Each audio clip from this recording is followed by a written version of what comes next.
Good afternoon and welcome to the Lyft earnings call for the quarter ended June 30th, 2020. This is Sean Woodhull, Head of Investor Relations. Joining me today to discuss Lyft's results are co-founder and CEO Logan Green, co-founder and president John Zimmer, and Chief Financial Officer Brian Roberts. Logan and John will give an update on our business and key initiatives, and then Brian will review our Q2 results and share some commentary regarding our outlook. This conference call will be available on our investor relations website at investor.lyft.com, and a recording will be available at the same location shortly after this call has ended. I'd like to take this opportunity to remind you that during the call, we will be making forward-looking statements, including statements relating to the expected impact of the COVID-19 pandemic, the expected performance of our business, future financial results and guidance, strategy, long-term growth, and overall future prospects, as well as statements regarding litigation matters and the Proposition 22 ballot initiative. These statements are subject to known and unknown risks and uncertainties that could cause actual results to differ materially from those projected or implied during this call.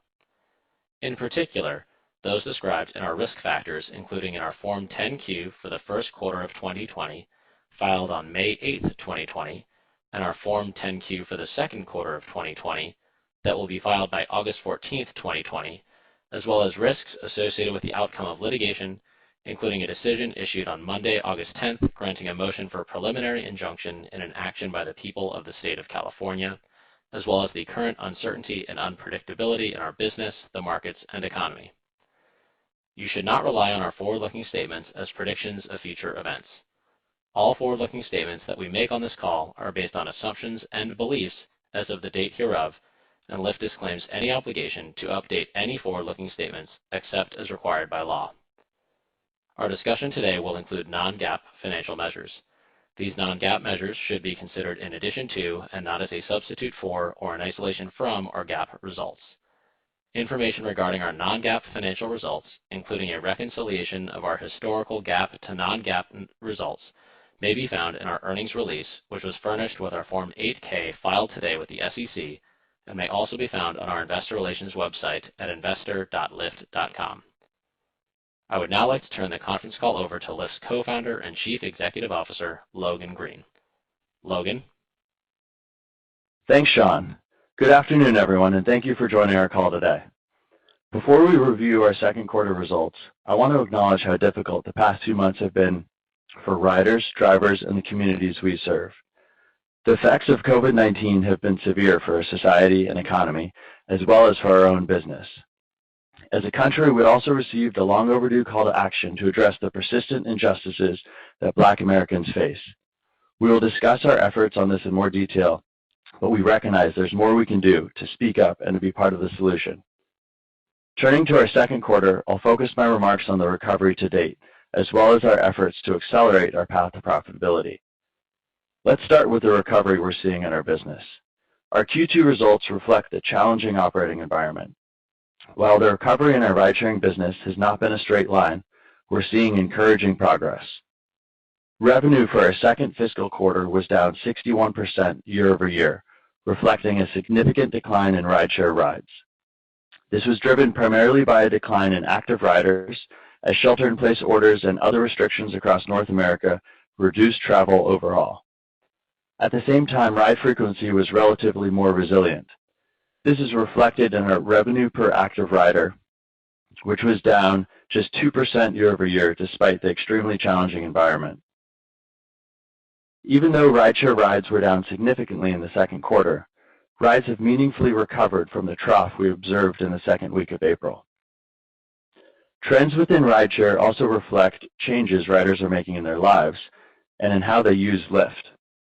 For example, in Q2, we saw an increase in the percentage of rides taken during what have traditionally been off-peak times, as riders increasingly turn to ride-sharing to complete essential trips.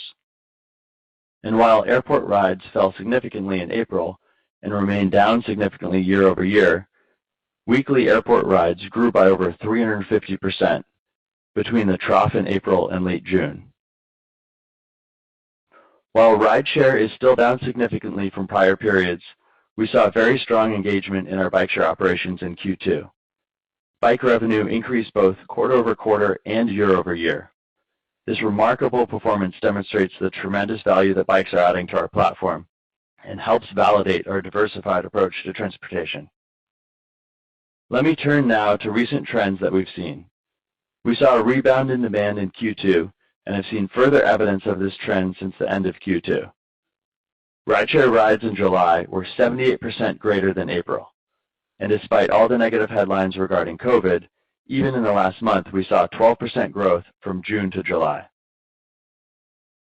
As the recovery progresses, our performance will depend on our ability to anticipate and adapt to changes in the marketplace.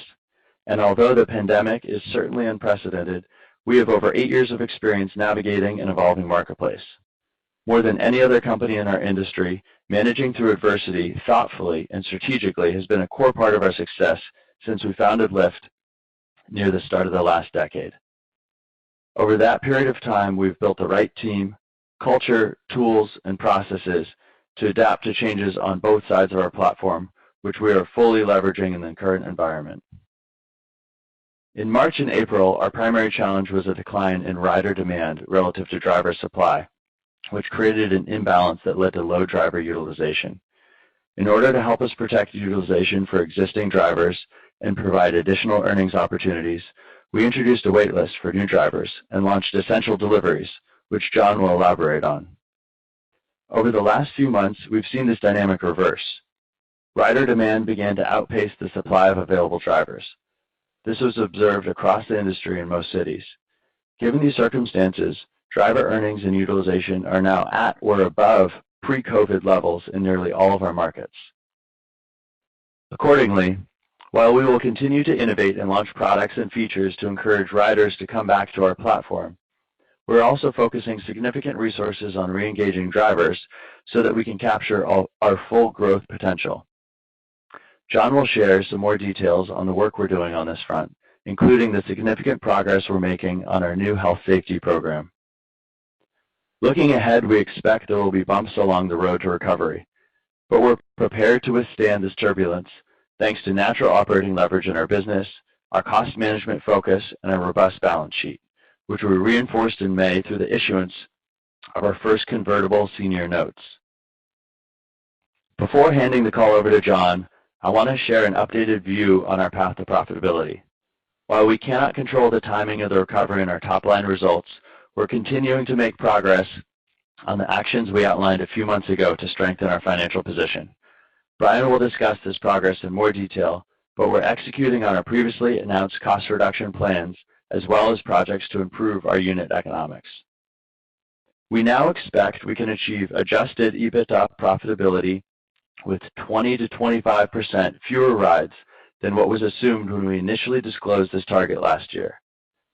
While we can't perfectly predict the timing of recovery, based on the reduced ride levels required for us to break even, as well as what we've observed in terms of the recovery to date, we believe that there are multiple scenarios and levers that should allow us to hit this milestone by the fourth quarter of 2021.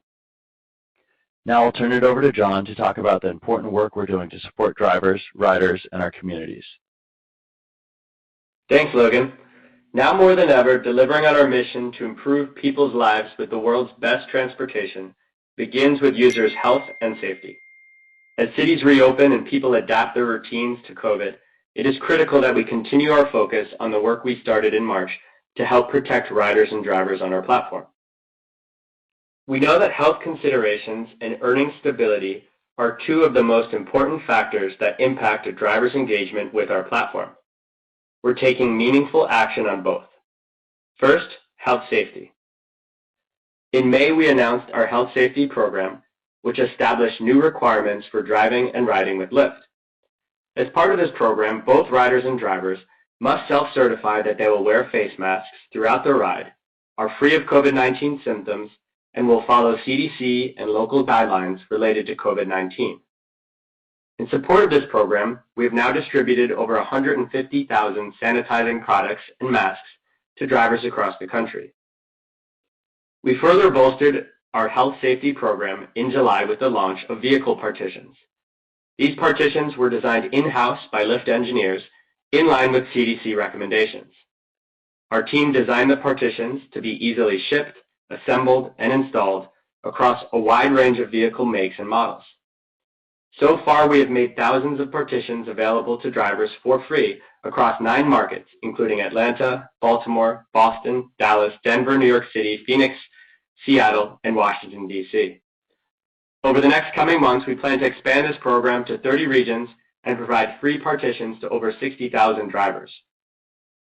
Our ability to roll out vehicle partitions at scale is enhanced by our acquisition of FlexDrive, as we can install partitions at scale within the FlexDrive fleet. Now let me talk about what we're doing to protect and support drivers' earnings during this time. Since our last call, we've continued to expand our Essential Deliveries program, which connects drivers with incremental opportunities to earn. While it's still early days, we are very pleased with the results so far and continue to grow the program. With gradual increases in rider demand in the last few months, we've been taking steps to improve supply conditions on a market-by-market basis. This includes removing wait lists for new drivers in almost all markets and providing drivers with partitions and PPE. As a result of higher rider demand and corresponding increases in driver incentives, drivers' average hourly earnings have increased on the Lyft platform over the quarter and are now at or above pre-COVID levels in nearly all markets. We also remain focused on protecting the unique value and importance of flexible work available to drivers. In California, the Proposition 22 ballot initiative we're supporting would protect driver independence and flexibility while providing historic new benefits and protections, including contributions towards health care coverage, occupational accident insurance, and minimum guaranteed earnings. We are simultaneously working through litigation on the issue of driver classification in California. As we've discussed in prior SEC disclosures, the state of California filed a lawsuit in May against Lyft and Uber regarding driver classification. On Monday, the Superior Court of California granted a preliminary injunction motion filed by the state, which would force Lyft and Uber to reclassify drivers as employees in California. That injunction has been stayed until August 20th, and we may appeal this ruling and request a further stay. If our efforts here are not successful, it would force us to suspend operations in California.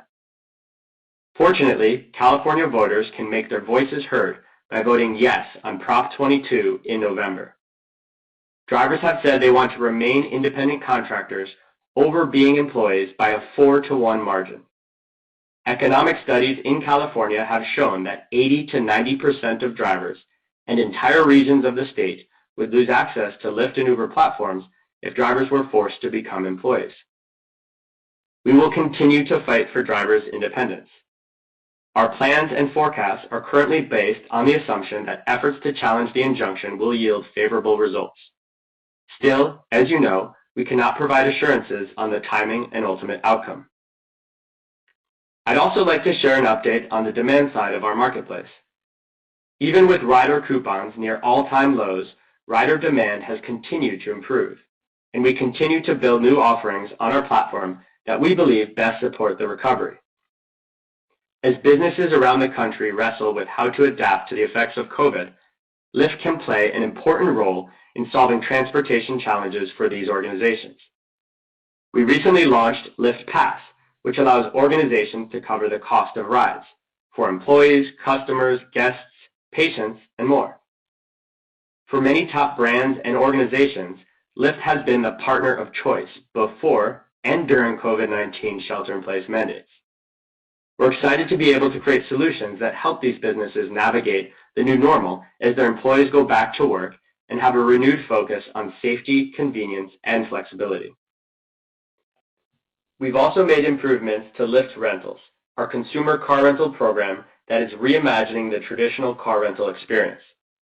We launched this service late last year to complement our existing offerings and further build out our full portfolio approach to transportation. Having vertically integrated car rentals on Lyft helps customers address their full suite of transportation needs, including trips like weekend getaways. Lyft Rentals removes many pain points that renters have historically faced. Long lines at the service counter, insurance upsells before getting the keys, or not getting the car you expected. With Lyft Rentals, you pick your exact car and skip the counter.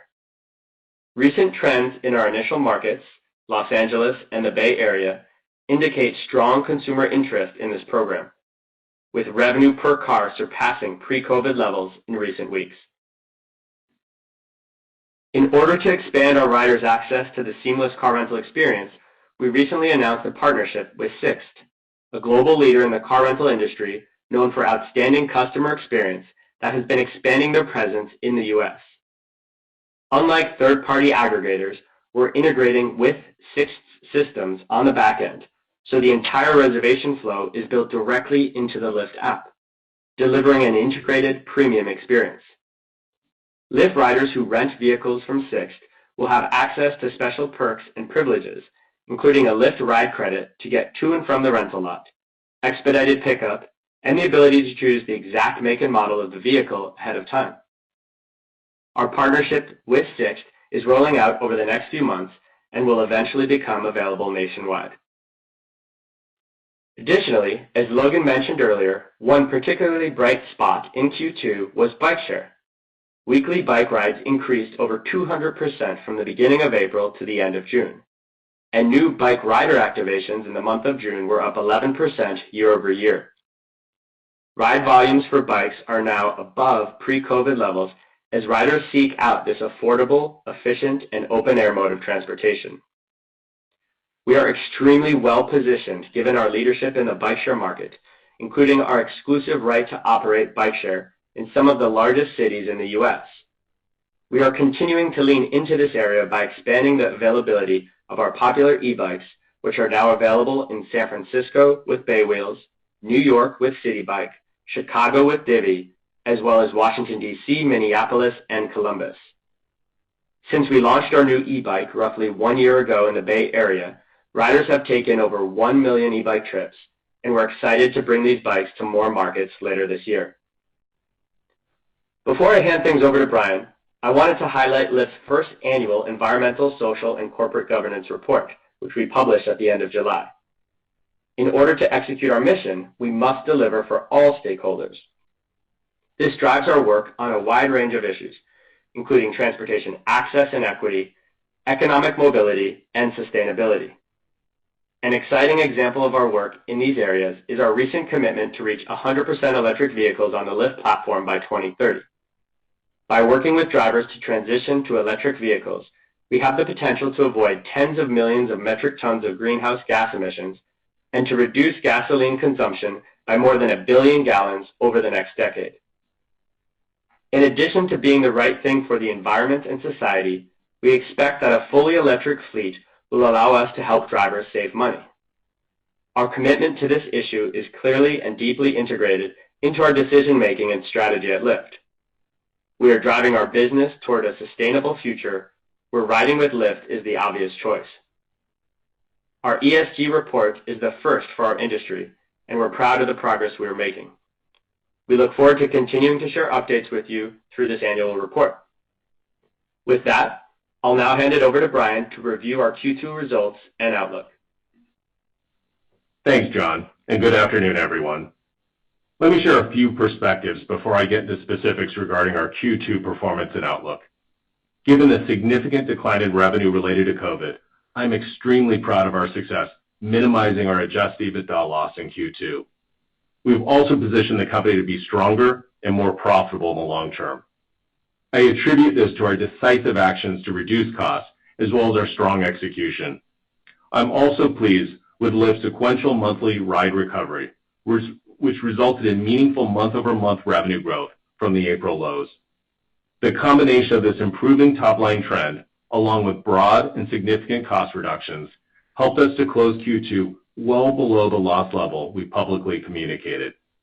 As you will recall, when we announced Q1, we said we could manage our Q2 adjusted EBITDA loss to under $360 million if April ride volumes persisted in May and June. In early June, we updated our outlook and indicated that if June held at May ride volumes, we could manage the loss to under $325 million. I will share more specifics shortly, but our Q2 adjusted EBITDA loss came in at $280 million, an improvement of $45 million versus our early June update. To put this in perspective, For every dollar of revenue decline from Q1 to Q2, our adjusted EBITDA loss increased by less than 32 cents, which helps demonstrate how resilient our business model is. Finally, similar to our perspective 3 months ago, we continue to treat this crisis as a catalyst to shine a bright light on every expense line to drive incremental savings and efficiencies. However, let me be very clear, we are continuing to invest in initiatives that we expect will drive long-term growth and attractive shareholder returns. Let me now turn to our second quarter results. Revenue declined 61% year over year, given the significant impact of COVID on our marketplace. It's worth noting that this decrease was less than the 68.5% decline in ride-sharing rides.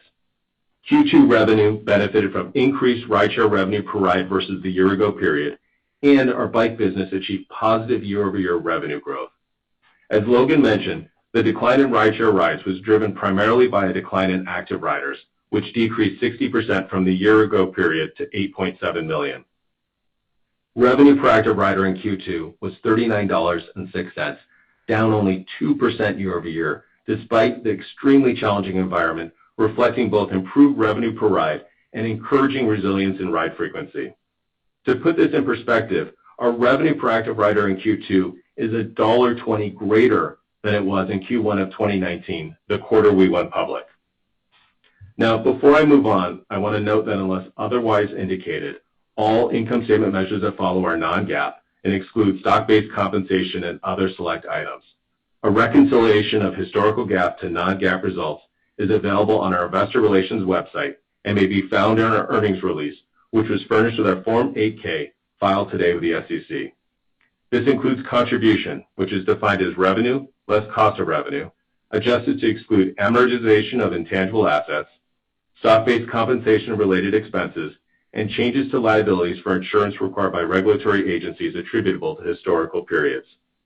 Both contribution and adjusted EBITDA are also adjusted to exclude the restructuring charges that we've previously discussed both on the Q1 call and in SEC filings. The majority of these restructuring charges relate to the workforce reduction we announced in April. In Q2, contribution was $117 million, and contribution margin was 35%, down from 46% in the same period a year ago and 57% last quarter. Many of the factors that caused this decline were unique. As evidenced, we expect Q3 contribution margin will increase 10 percentage points if rides were to remain at July levels in August and September. Now let me walk through Q2. The decline in contribution margin reflects the significant sequential decline in revenue in conjunction with the fixed nature of certain expenses included in cost of revenue, such as allocated personnel costs and depreciation. Remember, depreciation expense is included in contribution margin. Separately, while insurance expense is virtually fully variable based on mileage, at the beginning of Q2, as shelter-in-place orders took effect, we experienced lower driver utilization, which led to more idle miles and greater insurance costs per ride. Given current driver utilization trends, we expect that the cost of insurance per ride will be lower in Q3 than Q2. Finally, hosting costs were also a headwind to contribution margin in Q2, as our ability to quickly adjust our hosting costs is limited by our usage of AWS reserved instances. Now, as a reminder, contribution excludes changes to the liabilities for insurance required by regulatory agencies attributable to historical periods. We experienced $17 million of adverse development in Q2 related to historical claims. Finally, $3.5 million of costs related to our restructuring is excluded from contribution. Let's move to operating expenses. Operations and support expense for Q2 was $88 million, down 39% year over year and down 32% quarter over quarter. Operations and support expense as a percentage of revenue increased 900 basis points from the same period a year ago, which reflects the impact of a significant revenue decline with certain fixed costs within operations and support, such as facilities. R&D expense was $134 million, down 13% quarter over quarter, reflecting improved cost management and our recent restructuring.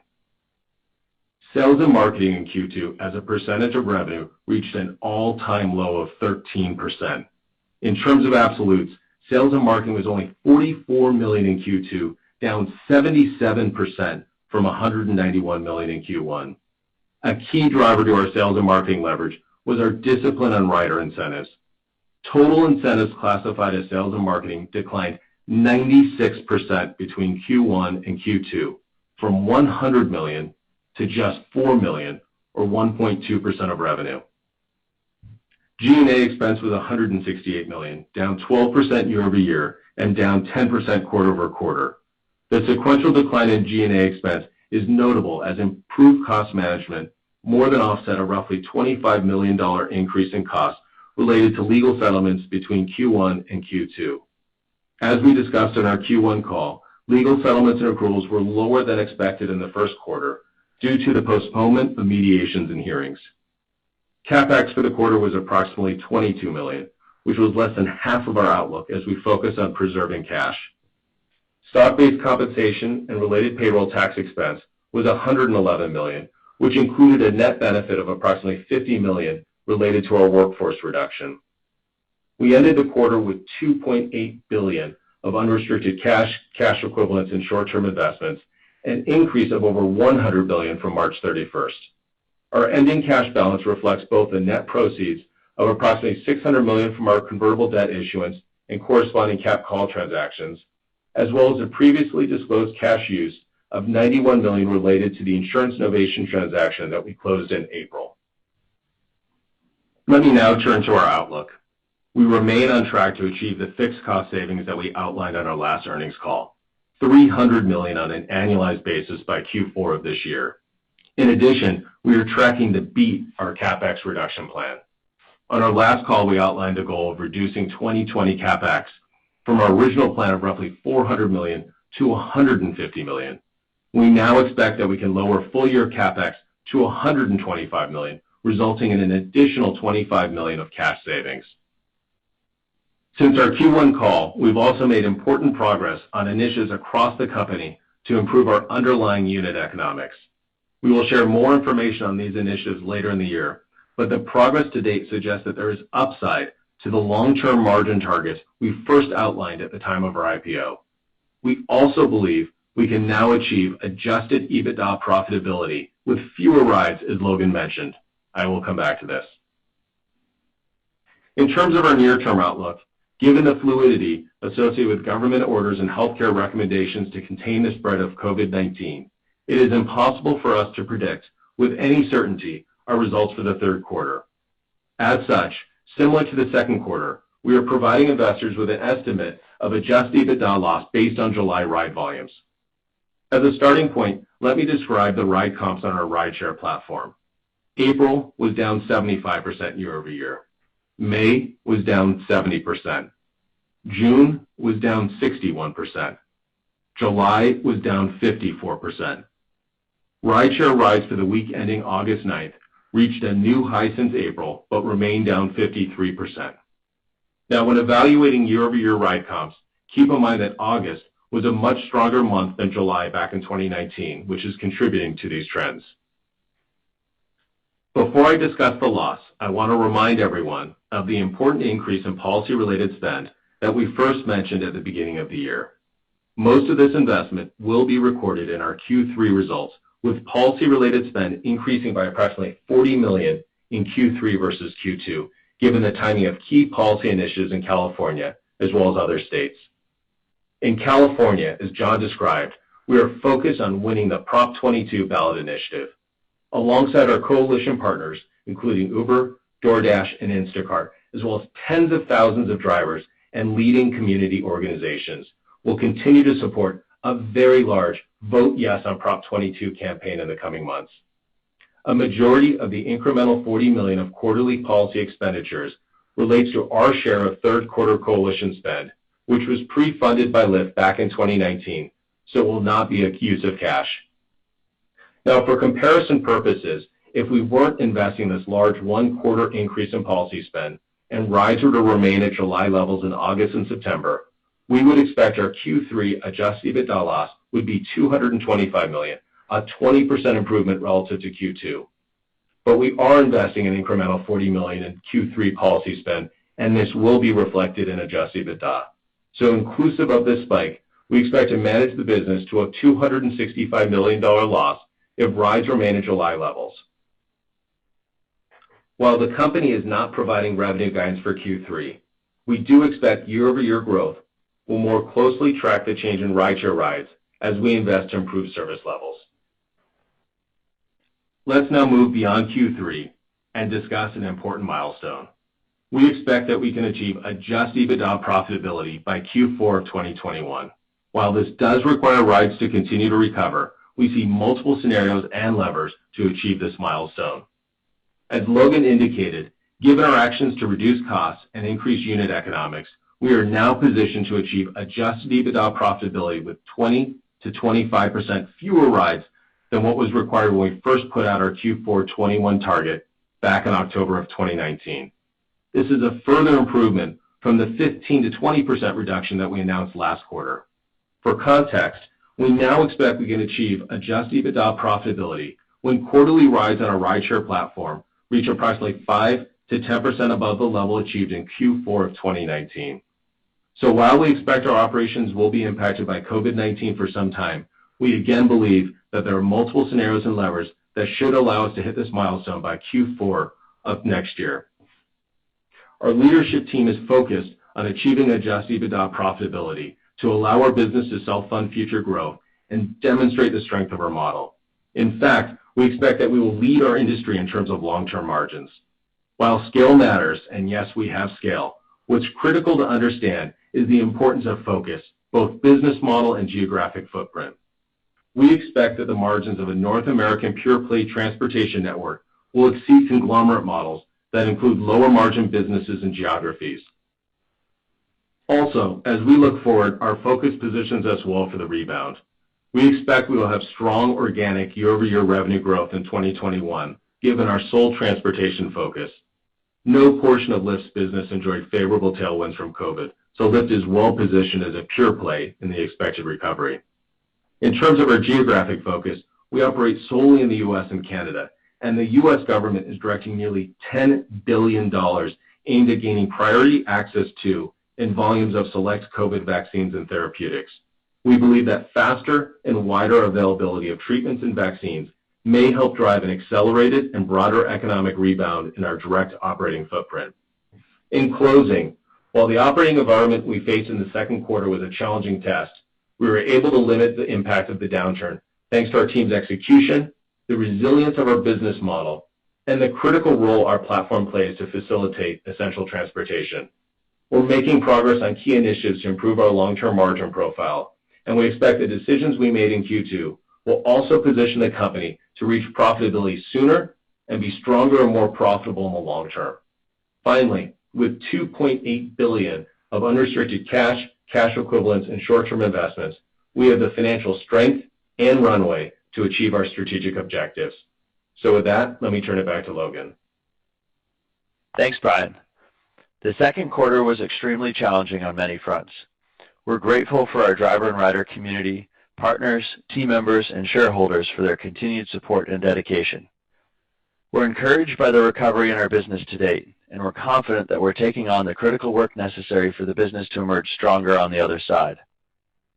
While the headwinds we're facing won't disappear overnight, we believe they will prove temporary, and we'll look back on this as a defining moment that strengthened the company. So while we navigate this crisis, our leadership team remains focused on capturing the enormous long-term opportunity ahead of us. We continue to believe that people will rely on transportation networks like Lyft more than ever post-pandemic.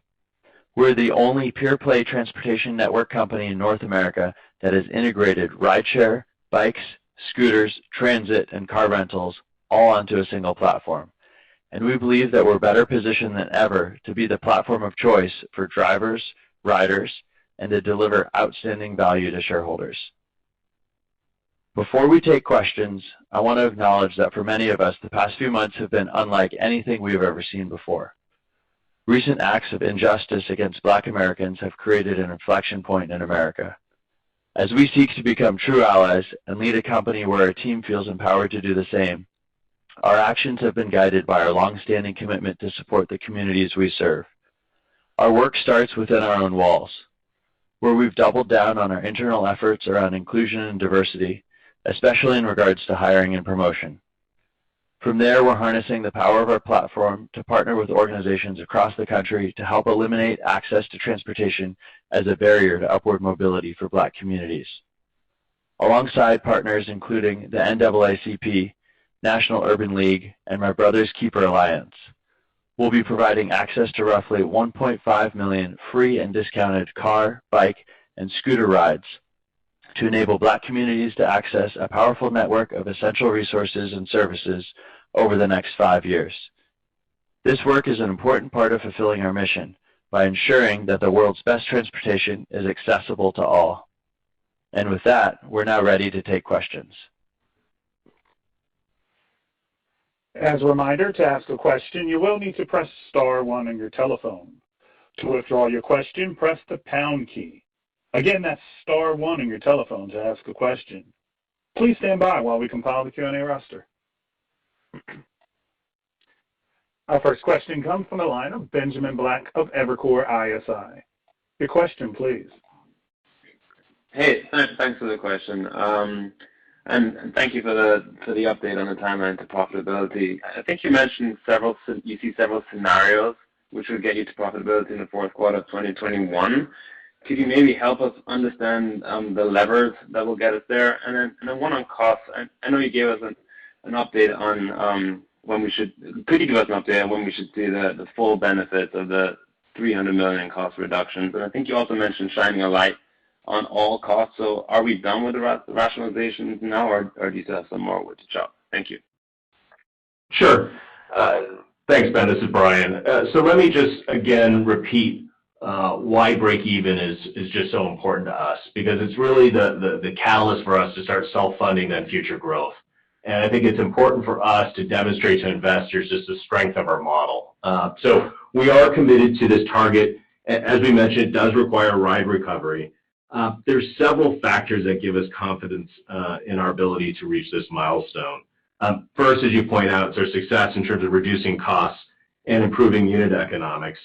And this is leading to a reduction in the number of rides we need to generate to achieve profitability. And so as we mentioned, based on the progress to date between the first and second quarter now, we can achieve profitability with 5%. Basically, the required rides now are 20 to 25% reduction, which is an improvement of 5% or 5 percentage points. To go back to your specific question, we are committed to trying to achieve this milestone. We refer to scenarios and levers, and this is across the P&L. So both levers that affect top line as well as bottom line to help execute on this goal as well. In terms of our success in the fixed costs, cutting fixed costs out of a business requires really, really difficult decisions. But once you make those hard decisions, you have very high probability of success. And so, as we said on the call, we do expect to achieve the full $300 million of run rate savings by Q4, and this is against our original plan for the year. And I forget, what was your last question? You mentioned that you're shining a light. You're using this pandemic to shine a light on all costs in the business. So I was wondering if there's some more rationalizations that you have. So any more on the cost saving front there? Thank you. Yeah. So as I mentioned, we feel very good in terms of the fixed costs that we've taken out, but we're spending incremental time and energy across the company driving higher unit economics. And so in terms of what that means, it's both initiatives and projects that help us increase revenue. And so this is driving more rides as well as just more revenue per ride.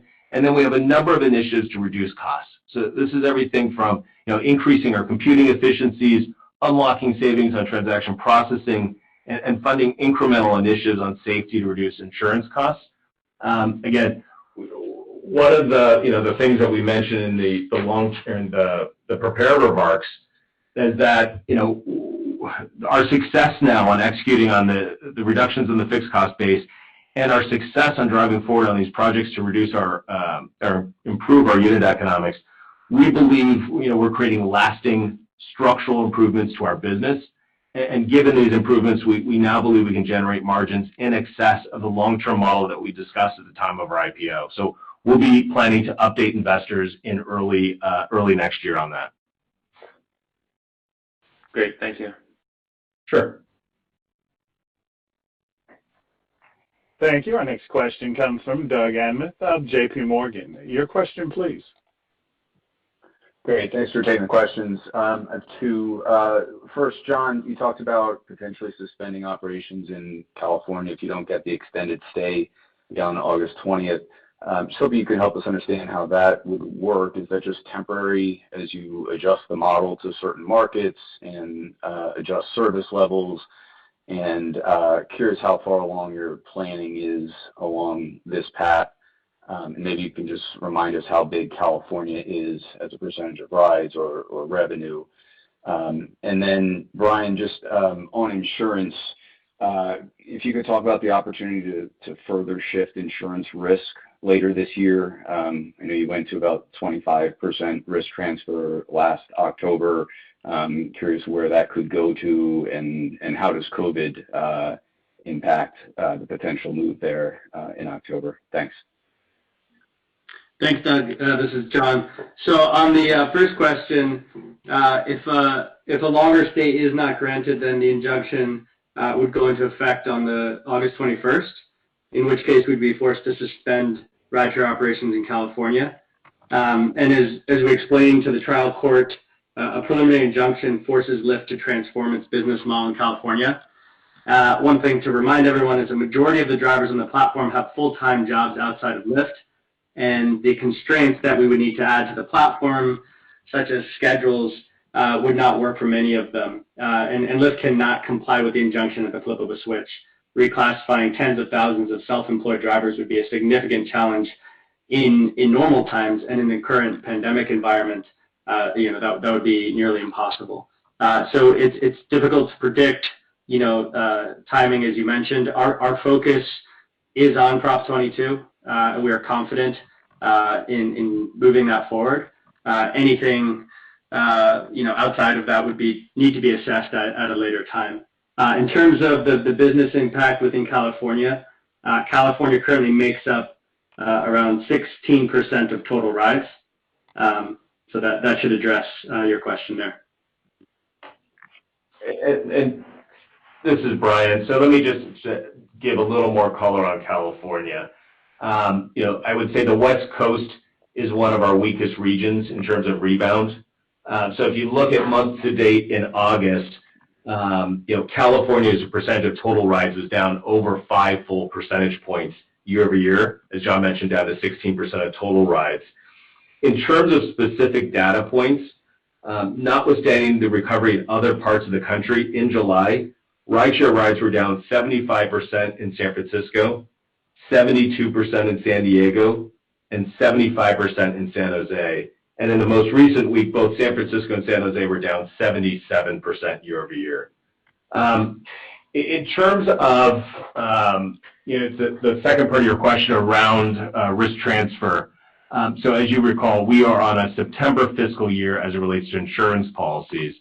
And so in our current policy year, which ends this September 30th, we transferred a majority of risk related to 6 states with regards to primary auto.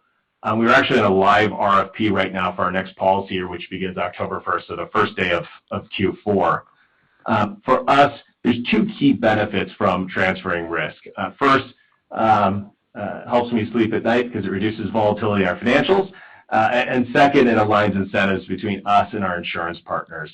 The RFP is live right now, so I don't have too many details that I can share, but I can say that we're pleased by the demand for our business amongst leading auto insurers for the upcoming policy year. And our progress to date on safety initiatives has been well received by the market. And this is super important to us because it factors into pricing. So negotiations are continuing. Nothing has been awarded, but we expect that we will have the option to transfer additional risk for the upcoming policy year that would begin on October 1st. Great. Thank you both. Thank you. Our next question comes from Stephen Ju of Credit Suisse. Your line is open.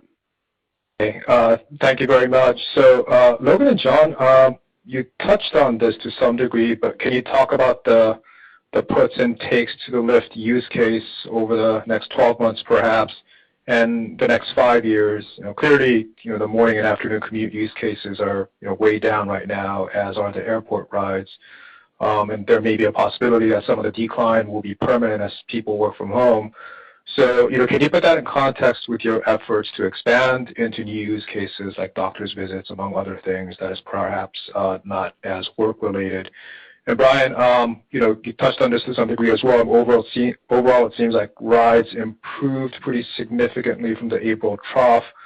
But I'm just wondering if you can provide us with more granularity on some of the regional activity outside of California, especially as parts of the country seem to be going in different directions in terms of cases. Thanks. Thanks, Stephen. Yeah, I'll touch on a couple of interesting trends. We are broadly seeing a shift to more sort of essential trips, and seeing the commute case has been fairly consistent actually between Q1 and Q2.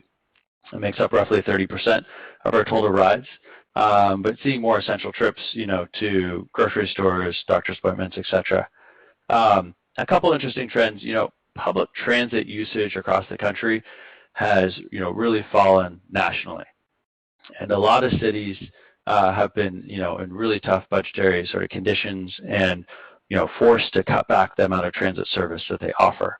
And we're seeing a lot of people turn to ride sharing as a reliable, safe and affordable alternative there.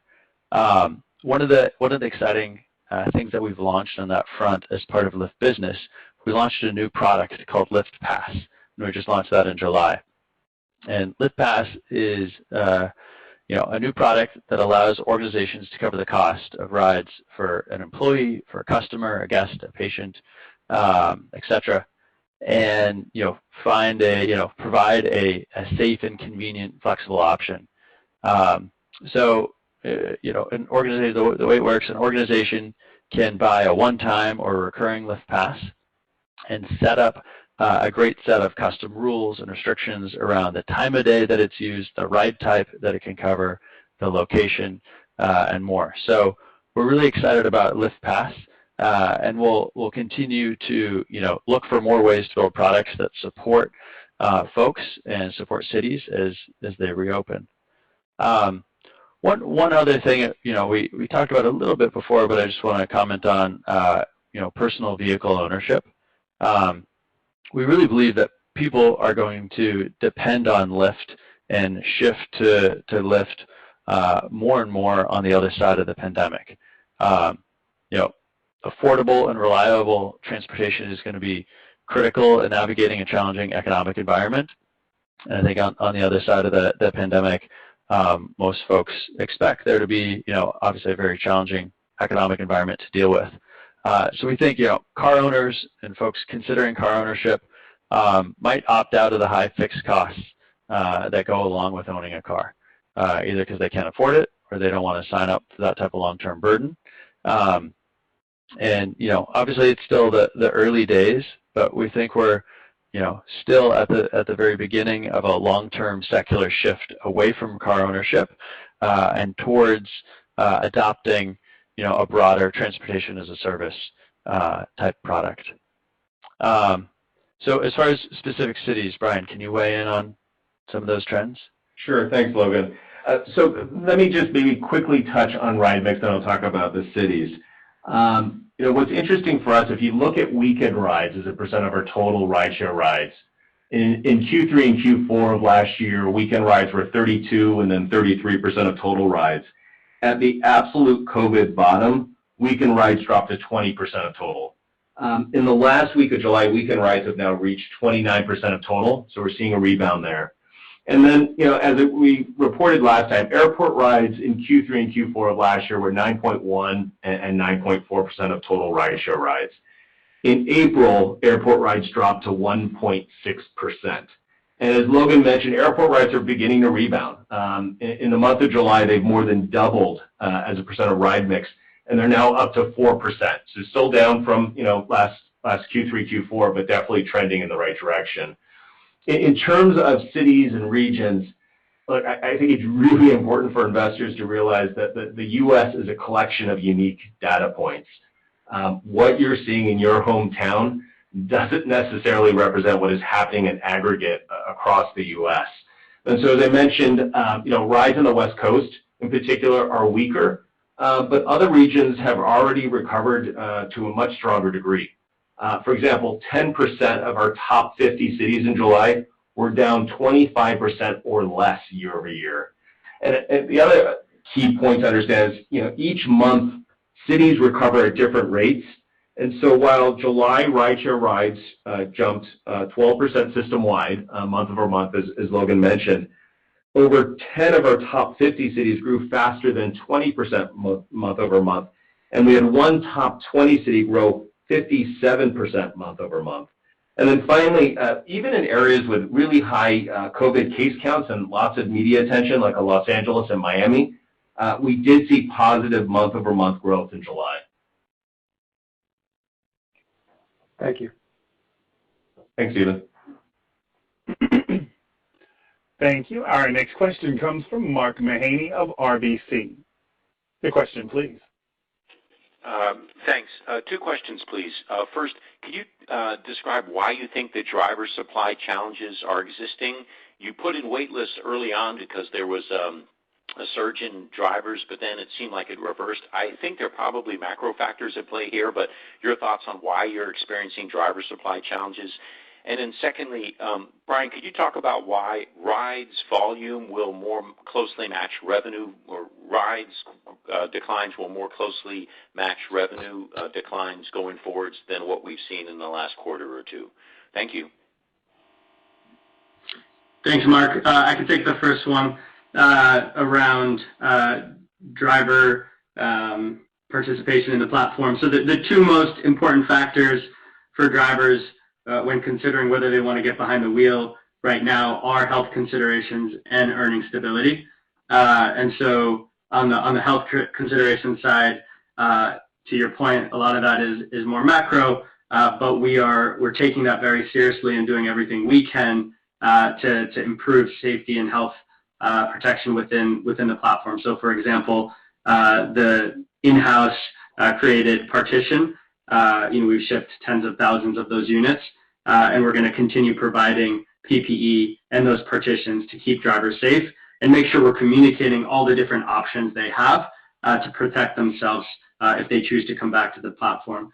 On earnings, because there was kind of that back and forth on the marketplace early on, it's now important that we communicate the fact, as we mentioned, that driver earnings are now at or above pre-COVID levels. And so we've really increased our communication around that for those drivers that are comfortable driving at this time. And Mark, let me touch on the second part of your question. I'm going to just give a little more context on Q2, and then I'll transition to Q3. So in the second quarter, incentives that are classified as contra revenue as a percentage of revenue were roughly flat year over year, but increased as the quarter progressed. And so, as John was mentioning, at the start of Q2, the marketplace had really low driver utilization, so much so that we created these wait lists. But as the quarter progressed, demand began to outstrip supply, so we used incentives to help attract drivers back onto the platform. Very similar to the comments from our competitor last week, we use incentives to help the marketplace more quickly reach equilibrium in terms of supply and demand. In terms of Q3, we expect that year-over-year revenue growth will likely track the change in ride-sharing rides as we invest to improve service levels by bringing drivers back onto the platform. Now, this is really a region-by-region balancing act. In general, a city reopens, demand tends to outstrip supply, and we think it's the right long-term move to increase liquidity and really strategically invest in supply in Q3. And as we invest to bring drivers back on the platform, this has, from a GAAP perspective, a contra revenue impact. And this is why we expect that Q3 year-over-year revenue growth will track the change in rideshare rides versus Q2, where we actually earned a slight benefit. Now, in terms of trends beyond Q3, we believe that high unemployment will lead to more people signing up to drive on the platform, especially as federal unemployment benefits expire or are further reduced. And of course, all this is factored into our Q3 adjusted EBITDA estimate. And over time, we believe that this will create a future benefit relative to Q3 as more markets reach really typical equilibrium levels and incentives can decline back or below historical levels. Okay, thank you very much. Thank you. Our next question comes from Eric Sheridan of UBS. Please go ahead. Thanks so much for taking the question. Maybe two following up on the answers to Stephen and Mark's question. In those markets where there's been a greater degree of recovery than that, how do you see any changes in competitive behavior between you and your main competitor in terms of the way either one of you might be approaching the market in the markets where you're seeing more of a healthy recovery or a snapback generally in the environment? And then secondly, maybe following on to the last answer, how should we think about the demand side of the equation as opposed to the supply side of the equation? And as you see a market recover, how much you lean in on marketing initiatives and customer acquisition initiatives versus allowing some of that demand to come to you sort of organically, holistically? Thanks so much. Sure, I'll weigh in on some of the macro trends we're seeing, and maybe Brian can hit some specifics. So competition has been, nationally fairly stable. So nothing, no dramatic changes. And as a company, we're putting our competitive focus on differentiating our platform through product innovation, through providing a better experience to our riders and drivers. If you look at some of the, programs that we run in markets on the rider side, we have really significantly cut coupons, down to record lows. And, that seems to be consistent with what we've seen from, third-party data. And of course, we're in a place where generally we have more demand than we can handle. So we're, really pulled back on that side. Over the last few months, as we've seen demand ramp faster than supply, we removed the wait lists we had on the driver side. We've started, acquiring drivers again, and we are leaning into using incentives to balance the marketplace against the strong rider demand. So ultimately, our focus is on putting ourselves in the best possible position to deliver, strong growth as the market recovers. Maybe Brian could weigh in on a couple specifics. Sure. Thanks again for the question, Eric. I think I have to repeat it because it's just so powerful. If you look at the second quarter, we reduced incentives classified as sales and marketing 96% from Q1 levels. But at the same time, we saw a meaningful rebound as the quarter progressed without using coupons. Again, as Logan mentioned, we want to win on product innovation, on customer experience and brand preference, not coupons. And so much of the investment in product innovation and customer experience is captured in our R&D line. We believe these investments can create true competitive advantages and have stronger ROI than coupons, which can turn into a zero-sum game. So we expect that sales and marketing expense for us as a percentage of revenue will be permanently lower post-COVID. So you should take away that this is more than just a short-term cost-cutting measure. And then, just to add in terms of what we've seen in different cities, it is, back to my comment, each city is so unique, it is really hard to generalize across the United States. It's really a city-by-city balancing act.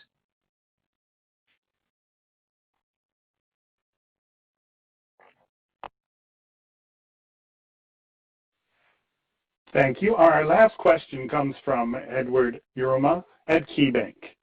Your line is open. Thanks. Hey, thanks for squeezing me in. Just two quick ones. I know you leaned in / introduced a new product during the quarter, specifically Wait and Save and Delivery. I guess just any initial observations on how they performed and kind of how these businesses may scale over time. Thank you. Sure. So we're really excited about what we've seen from Wait and Save. So in the sort of first days of the pandemic, we paused shared rides, across the country, and it was the right thing to do. But it took away our most affordable option from our customers, which was, particularly, I think, a difficult moment to do that as we had a lot of people switching from public transit into Lyft looking for affordable options. And Wait and Save, is really great at providing a lower cost option for folks who are more flexible on their schedule. And if you can wait a few minutes, wait 5 to 10 minutes, you can get a significantly better price, and it drives marketplace efficiency, because we can we can increase driver utilization, and ultimately a driver's not going, is going out of their way a little bit less than for the kind of pure on-demand experience. So we're not breaking anything out or disclosing any kind of specific metrics on Wait and Save, but we're pleased with how it's performing, and excited to be able to kind of unlock that type of innovation, right when the market needs it. Maybe John, you can comment on delivery. Yeah, sure. So for clarity, we on delivery we launched an essentials delivery program. We're not doing a consumer-facing delivery service. We're well aware of those. Despite the growth in delivery, the continued growing losses as well in that space. So we're really focused on our current programs in essential deliveries. We've been really happy with the speed at which the team has built that product. It's early days, but we're looking for working with additional organizations so that Lyft drivers can help deliver essential items, and we're just continuing to monitor and look for opportunities there. All right. Well, with that, thanks to everybody for joining our call today. We hope everybody's staying healthy and safe during this time, and we'll talk to everybody again next quarter. Thank you.